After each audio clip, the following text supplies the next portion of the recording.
Julia Tucker, Assembly Council. Pete Peterson. Jennifer Johnston. Bill Evans. Bill Hall. Okay.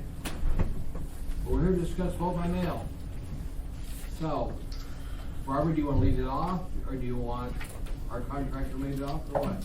Well, that would be, how about if I introduce our Okay. project manager for vote by mail? So first of all, Well, I'm thank- used to being here as an attorney, so you need to. Well, and he, fortunately, as our project manager, we're getting a very good deal on his attorney rates. So, just as a way of introduction, when the Assembly Ethics and Elections Committee and the leadership asked for the resolution on vote by mail in December, they asked us to put a date of April of 2017. And so I chatted with them about that, and I said, it is probably not possible for our current staff to pull off vote by mail by 2017 without a project manager. And they said, go for it. And so we did the background work to start interviewing project managers, and I cannot tell you how pleased we were that Dennis Wheeler applied, and we interviewed him. The Assembly leadership was involved in those interviews as well with Mr. Hall, and Dennis Wheeler and RDI were selected. And we got started a month or so ago, and so Dennis is going to give you a report on the project status to date, and one of the project assignments was the ordinance that is required for the Assembly to move, but to vote by mail. And that is a topic of discussion as well. So I will turn it over to Dennis. Thank you. You're welcome. So, I hired on with Resource Data back in August, and so I've been working for them for about 6 months or so. And as such, I have a number of areas of responsibility, and this is an opportunity for me to work through that company on your behalf to get vote by mail up and running. So, Resource Data is a company of about 200 employees. It's Alaska-born and Anchorage-centered. There's about 90 employees here in town, all various levels of programmers and IT support services. We have offices in Fairbanks, Juneau, Boise, Minneapolis, Portland, and Houston, so we're pretty well diversified and able to bring a lot of programming and IT experience to bear to projects of this kind.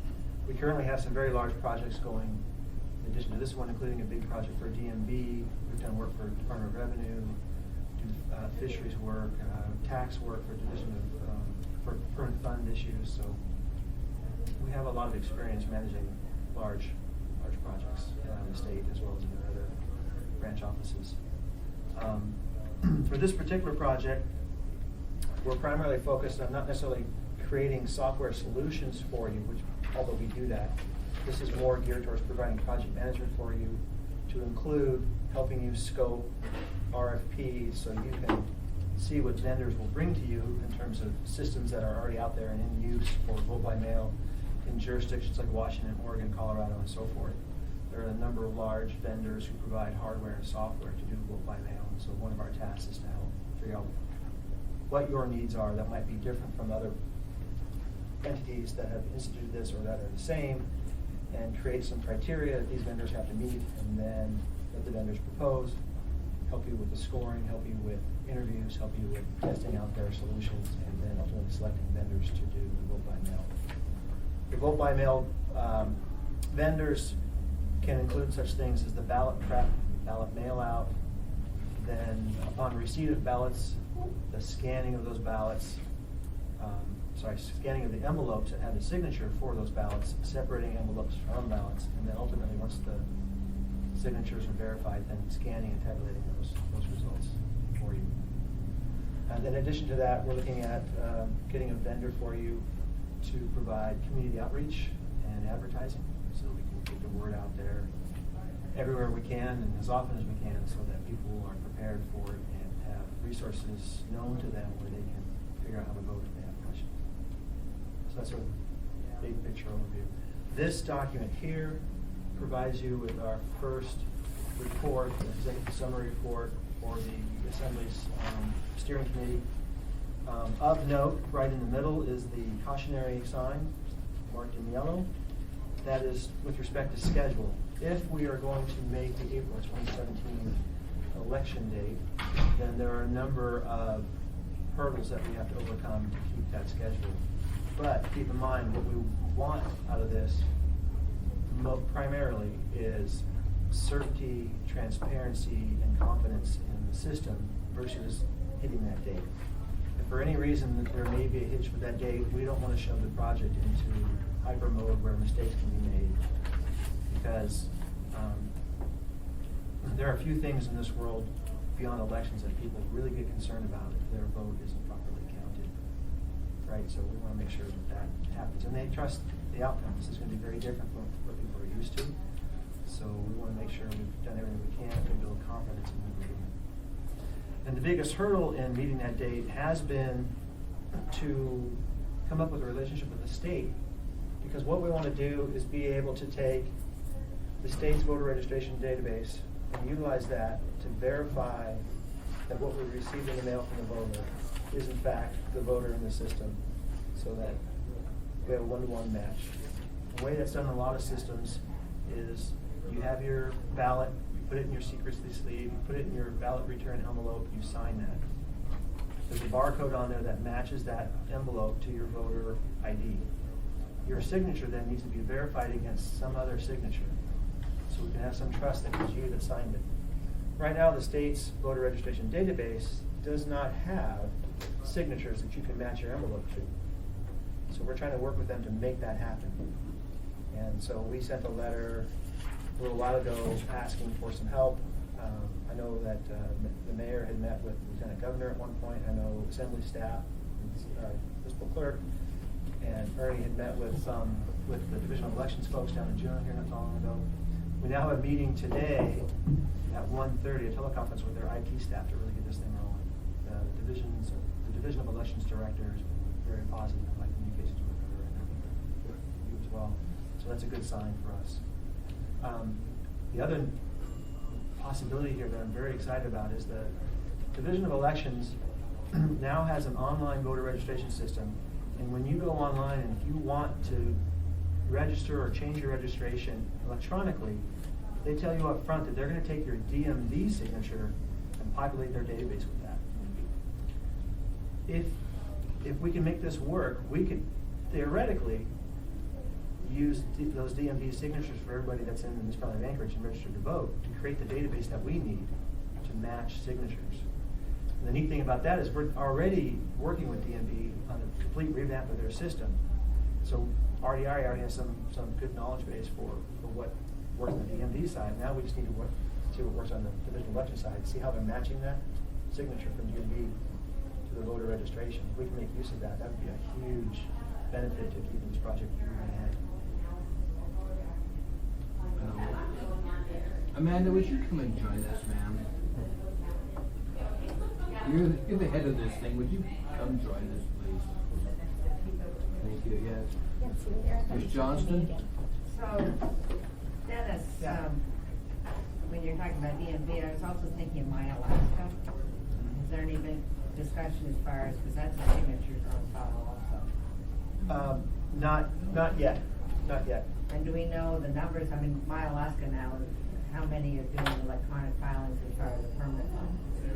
So I'd be looking into that, because that might, between those three, probably one of the full database, but I would think My Alaska would have better than DMV. I'm trying to remember My Alaska. I think right now you do electronic. You have electronic signature. But you don't actually sign. Right. You don't physically sign. That's the issue. Yeah. I was Right. thinking the first time around you did, I guess you don't. Okay. Yeah. Then my other question is, what's the percentage of our mail-in absentee ballots that we get in this group? We're close to about 10% right now, sometimes a little bit more in the past. It's been increasing over the years, but specifically for the runoff last year, we saw a pretty significant increase, and it was like getting a little bit closer to 20%. And the interesting thing about our current absentee is that those voters have to submit an application requesting a ballot. So even with that extra hurdle, we're still seeing a large number of voters who are voting absentee. And we have signatures for that too.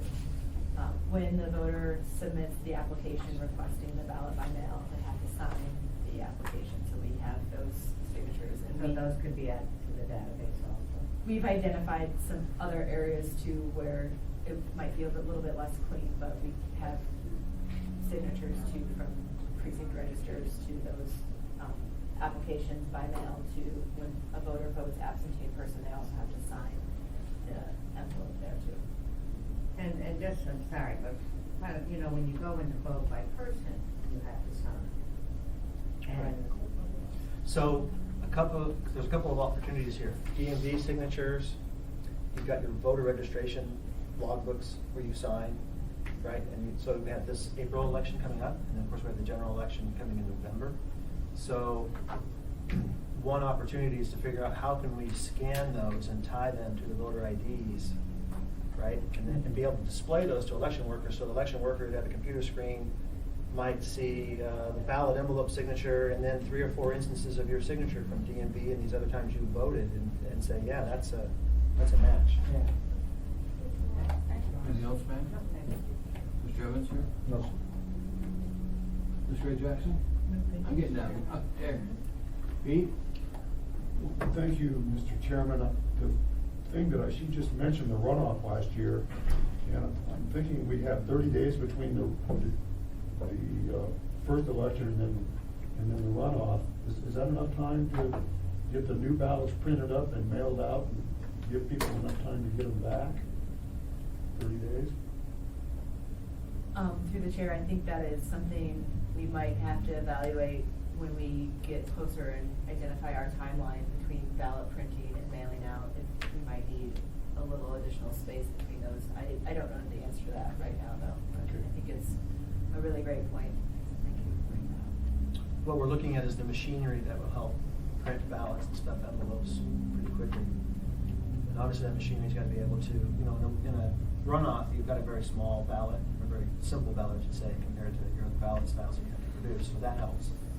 And if you have a machine that can handle 200,000 envelopes and ballots, because you had everybody that's registered, then you'll be good to go. But that's part of the scoping process, to identify the machinery that can do that.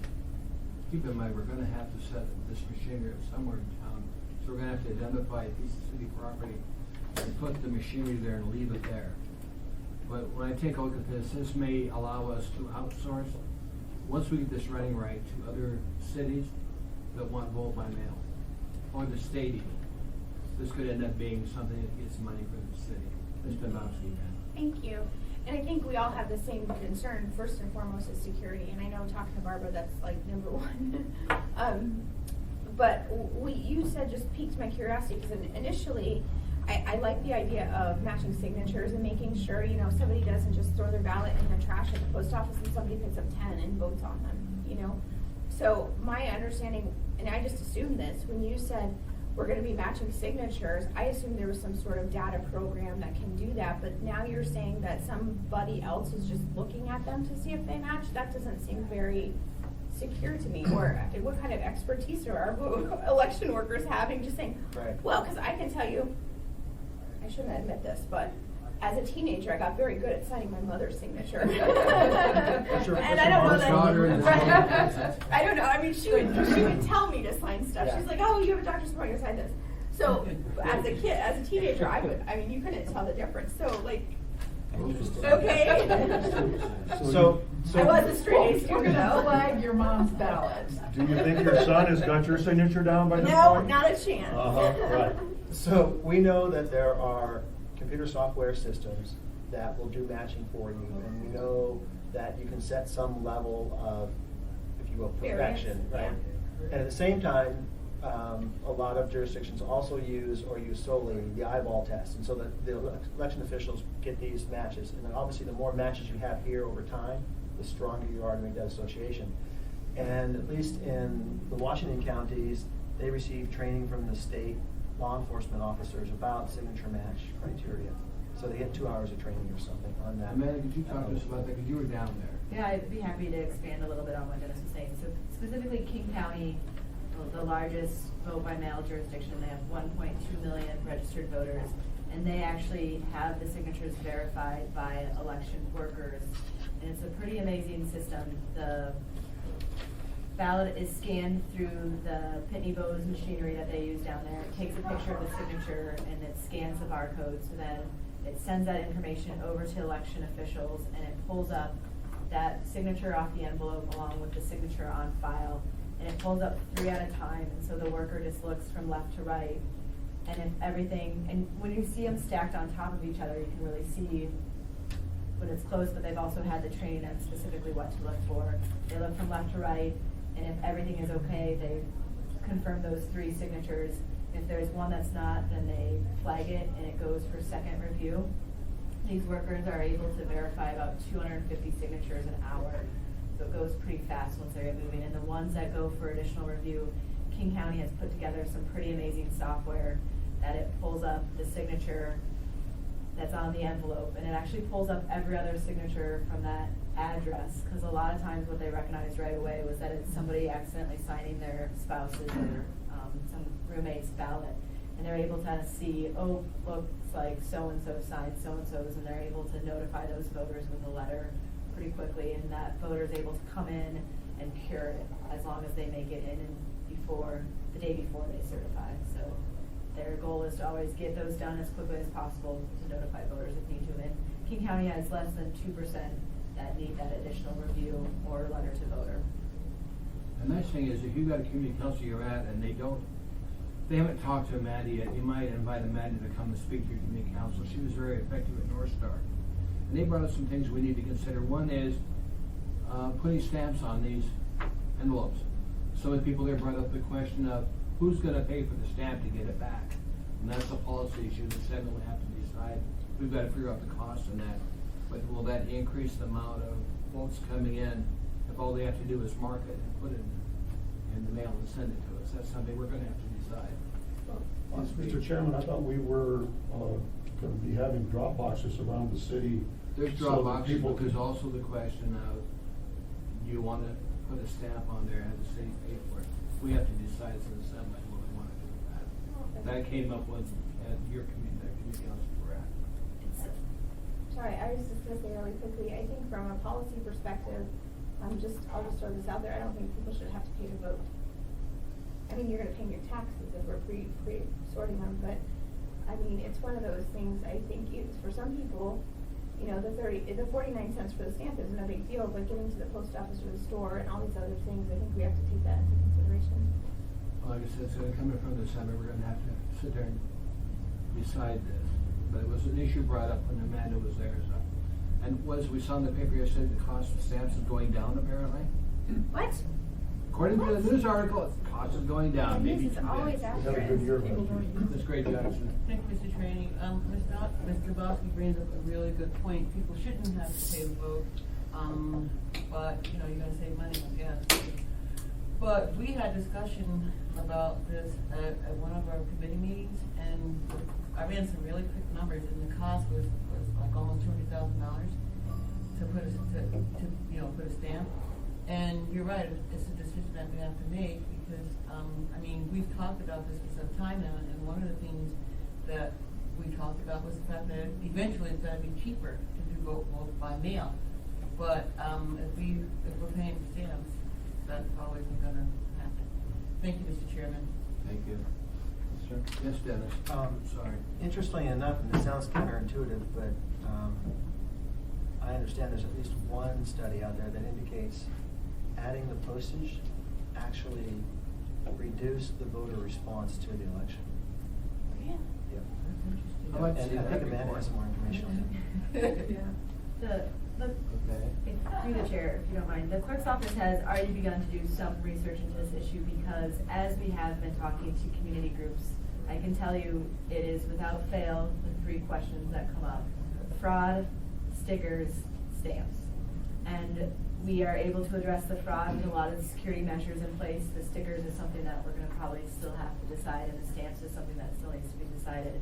But looking across the country at jurisdictions that are already vote by mail, the majority of them do not cover the cost of postage. So Portland, Denver, Seattle, these major cities, and a lot of the voters in those major jurisdictions are using the drop boxes. And that's one thing that these jurisdictions have recognized, is that the more you can make the drop boxes available to voters and other opportunities for them to drop off the ballots, they might not specifically need to use the United States Postal Service.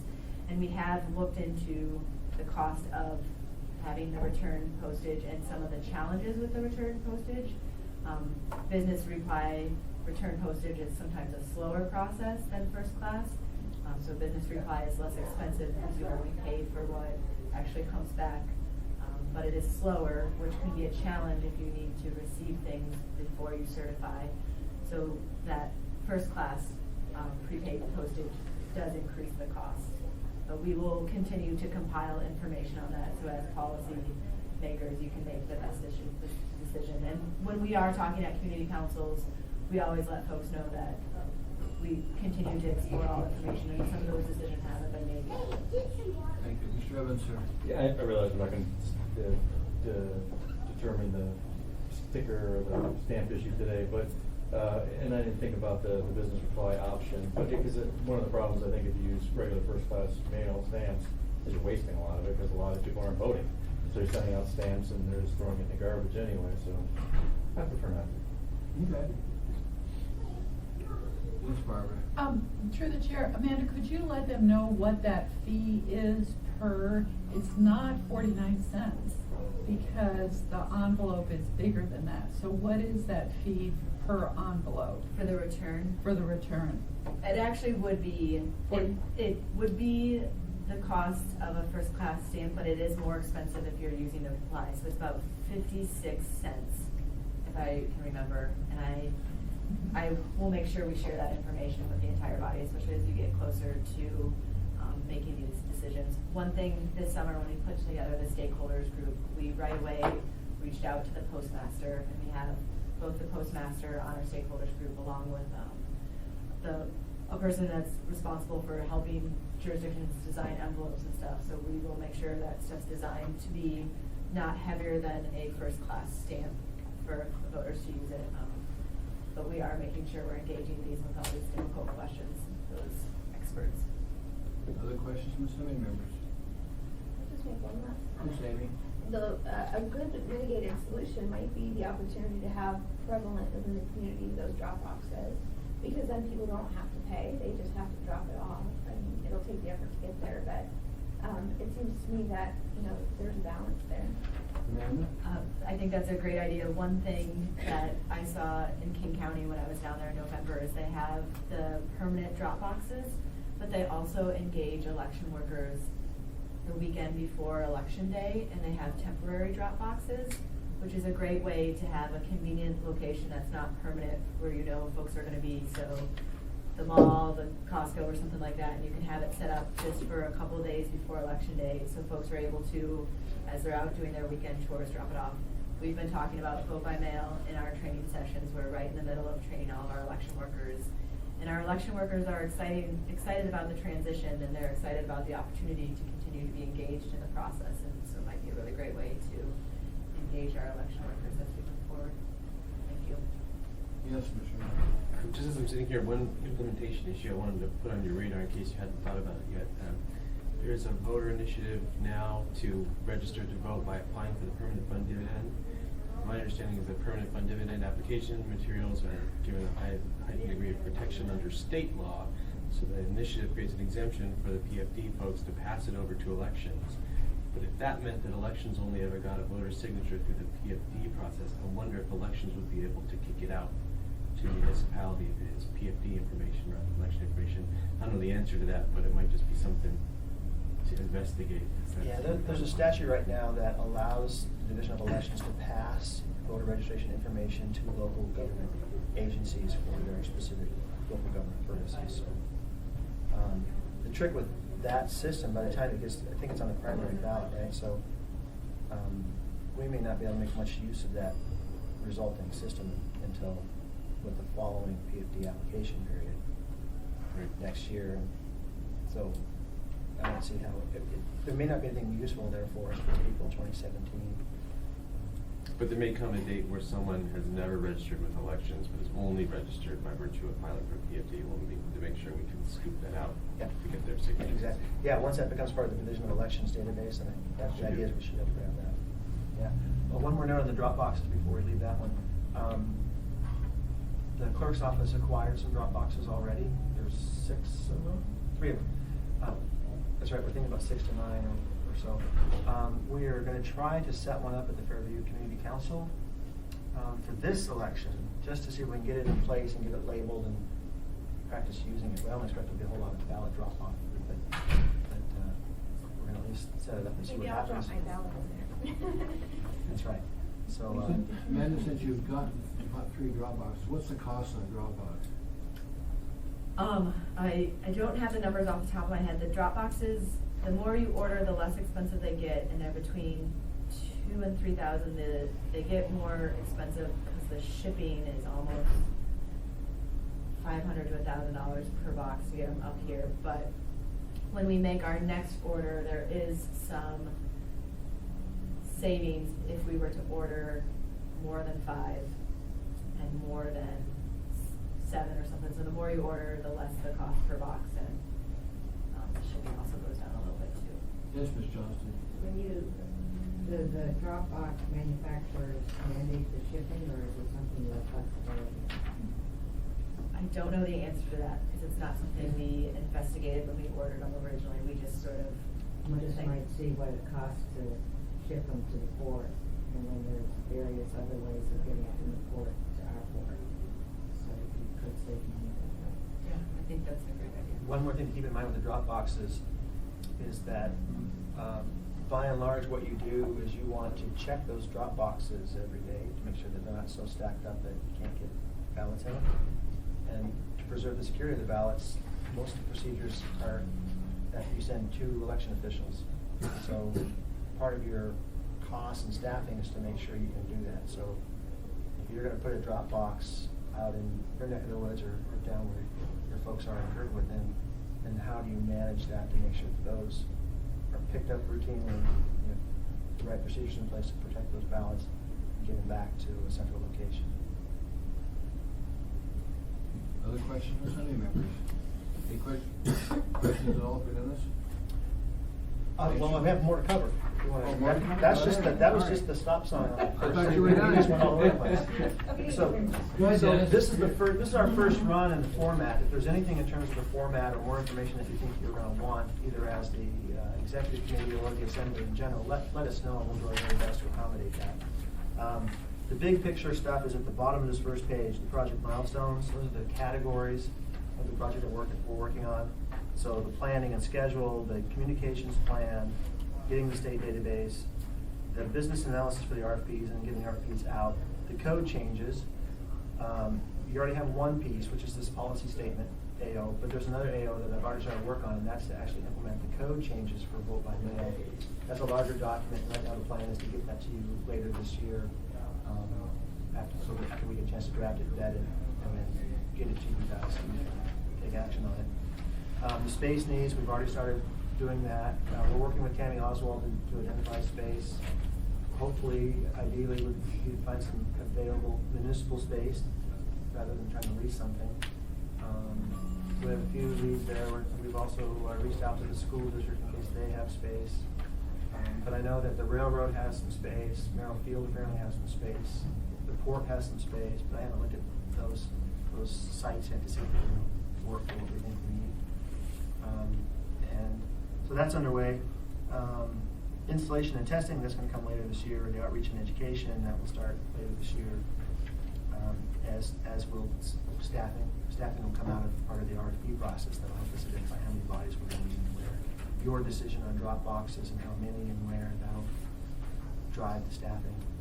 The other thing that'll drive staffing is we're looking at changing your nomenclature a little bit right now. You have absentee polling locations. Those will become called, hopefully if you approve, the accessible vote centers, right? Because basically your voting period is going to be open from, what's it, 3 weeks or whenever you mail out the ballots to the end of election day. And so it's not just about being absentee, it's about a place where you can drop off your ballot and get questions answered. So depending on whether you want to keep your locations the same or you want to tweak those a little bit, that will affect staffing. And then the procedures are the internal procedures that they're going to operate under to actually conduct the vote by mail election, and those will come as the RFPs and vendors are selected and put in place. So that's the milestone picture, the big rocks as we call them, that we need to move. And then the second page is going to be indicating to you what we've been working on and what we anticipate working on, so 2 weeks to 2 weeks. And then the third page will be the budget and expenditures to date, not to date, but depending on when I report it, you'll be maybe a week behind in this number based on when our staff put in their timesheets, track their hours, so that'll be available to you. Any questions or comments on that? Thank you, Mr. Chairman. I was just looking at the outreach and education, and it said it's not started, but we actually have been working with stakeholders for, almost a year, haven't we? Right. Yep, and I've noted that there. You'll see the little asterisks. I Yep. saw that. And the clerk's office has some flyers that can go into mailing stuffers, as mailing stuffers, and Amanda's, of course, going to new councils. Yeah, I would maybe we have begun some preliminary education outreach. We've communicated to all of our election workers, and we've begun talking to community councils and other civic organizations. Barbara, did we ask the League of Women Voters to put on their booklets, this is the last time to be voting this way? In 2017, we were being voted by mail, was that? It is in there. Unfortunately, it's very small. It was a big, lots of items on the ballot, and it's very small. So I regret that it's not as big as we wanted it to be, but they just didn't have much space. So it is in there. One of the other things, I just want to make sure that the outreach and education that the project manager is doing is just a little bit different than what the clerk's office is doing. And obviously that's why there's the little star there. This part, as Dennis mentioned, he believes that we're gonna need to, you said do an RFP and get a professional marketing company. Dennis is still working with us. We wanna make sure we have a consistent message and we're using the information from the stakeholders. We've actually set up a vote by mail calendar in the clerk's office, and Amanda books all of her outreach appointments on there so that our team is aware of that. And we think that's really important. We're branding, we've got lots of good stuff going, but this is a little different, and that's why there's that little distinction there. Yeah, because I think you do want to make media buys, television, radio. I think you do want to have a presence through social media. And I think it would be really helpful to get somebody on board who does that as a profession that can do a really good job for you in a way that's really catching to the viewers and will resonate with them and make it easy for them to understand what you're trying to accomplish here. Mr. Peterson, sir? Thank you, Mr. Chairman, and I was wondering, back to the RFPs, exactly what are we looking for that we're gonna need to ask for proposals for? Yeah, that's right. You need to have a vendor who's able to create the ballots. You have somebody who creates them for you already, but this is on a grander scale. You need somebody who can mail those out, right? So that may be software and hardware to create the stuffing and get them in a place where they can be distributed. Then you need a way to accept those ballots on return, and you need to set up a scanning system that can scan those signatures. You need to be able to open those envelopes and get to the secrecy sleeve with the ballot in them. You then need to get to the ballots, and you need to be able to, right now when a ballot comes to you and there's a problem with it, you can create a matching ballot, right? There are systems in place that can help you do that electronically. Right now it's done by hand. And of course, you're looking at getting away from using the state's AccuVote machines, right? So you can have more centralized machines, bigger machines that can do all the ballots and tabulation for you there. So that's kind of the big picture in terms of what you want to acquire. And then, of course, as you know, ideally we're going to try to get these proposals in this spring, and that may inform your budget decisions, right, in the first quarter. Now, the timing's going to be really tight there, right? So no guarantee that we'll have a solid list of vendors and under contract, but we'll hopefully have more refined estimates. Great, thank you, Walter. Other questions or assembly members? Mr. Trainee, one more topic. The Go ahead, ordinance, sir. I don't know if anybody has any questions on it, but I want to make sure you at least have the opportunity there if you have any questions to answer. Any other questions? Yes, Amy? So my expectation is, I know you were talking about some of the expenses, but do you have a rough figure what you're expecting to come forward in first quarter and ask for? I think the number that's been put in to date is, 700,000. And how much, and that's for the startup, for the purchase of all the equipment and that kind of stuff, is that what you're looking for? that's the whole So that construction of this. that presumably would includes what you've already contracted here or no? No. Space, security, any renovations to the space, any additional furniture and fixtures that we would need, and then all of this equipment. How much do we pay for AccuVote every time we use it now? We don't pay anything for AccuVote. I will We tell use you, the state's equipment. you know, Amanda is gonna talk to you next week, and she would probably like to tell you that she'd like to charge for all the ones that don't work. It should be, I think Amanda can tell you about how many of the AccuVotes failed this year in testing. And the bigger concern is, so we got through testing, now we have an election, and we are worried about how many are gonna fail at the election. Now, the state is scheduled to replace those, but I think, I'm not sure that, aren't they planning on replacing them sometime soon? No. Oh?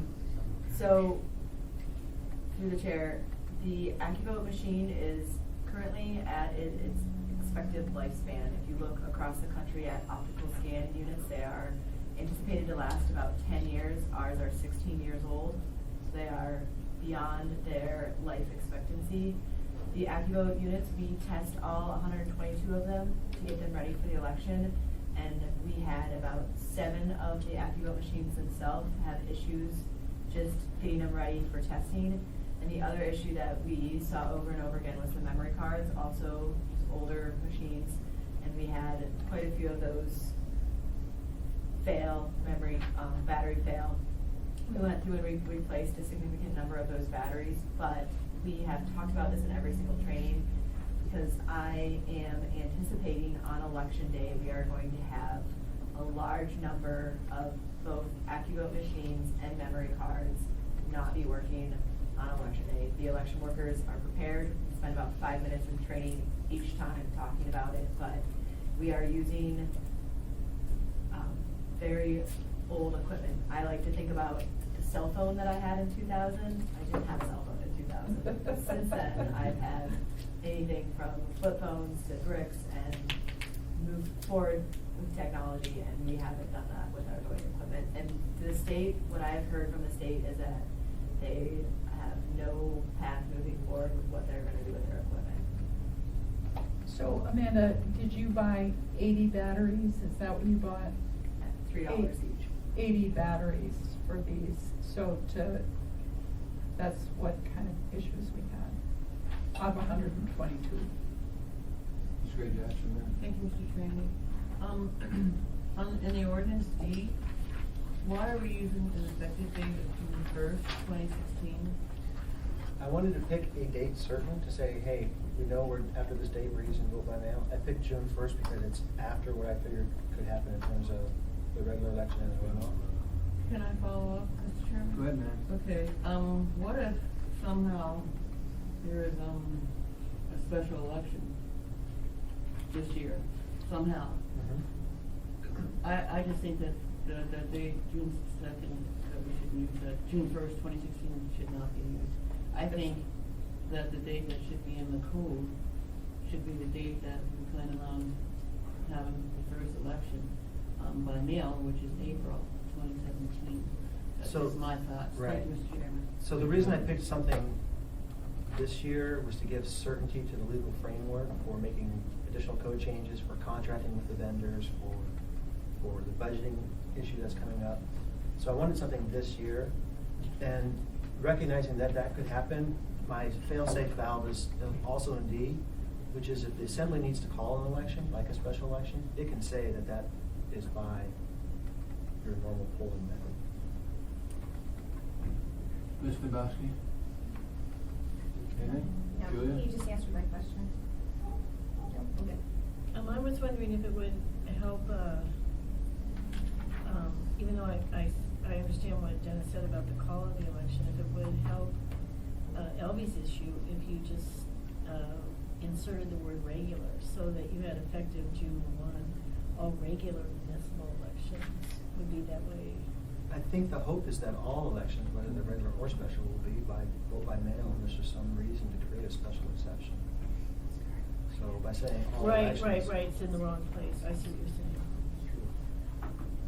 Mr. Chair? Yes, ma'am. I'd like to ask Amanda, I think that we could probably run a special by-mail election between now and next April.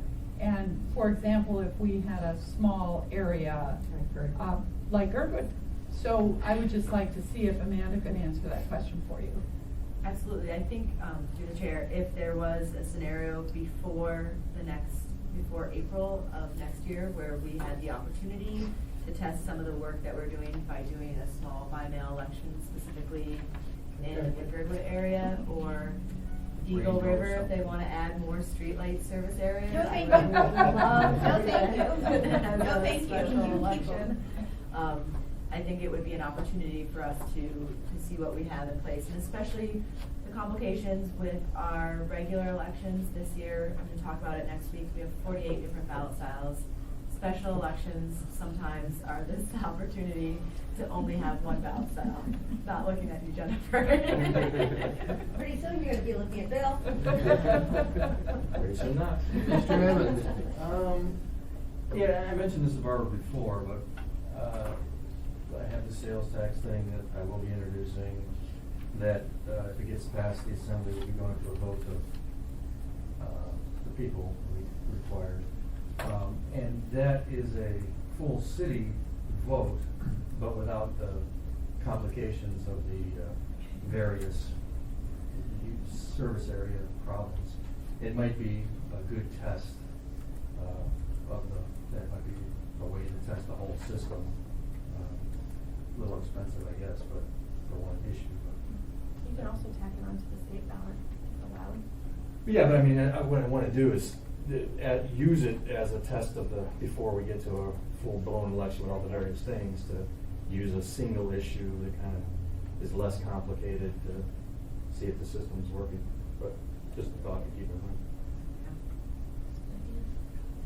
Anything else? Dennis, anything else you've got?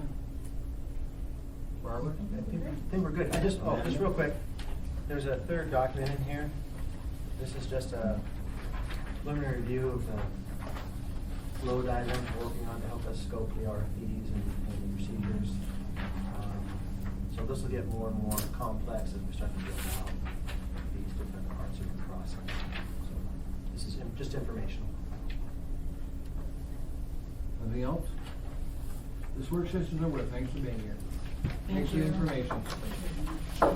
And while we're still on the record, Dennis has, as a project manager, is going to be reporting to the steering committee, which is Mr. Hall, Mr. Trainee, and Ms. Gray Jackson.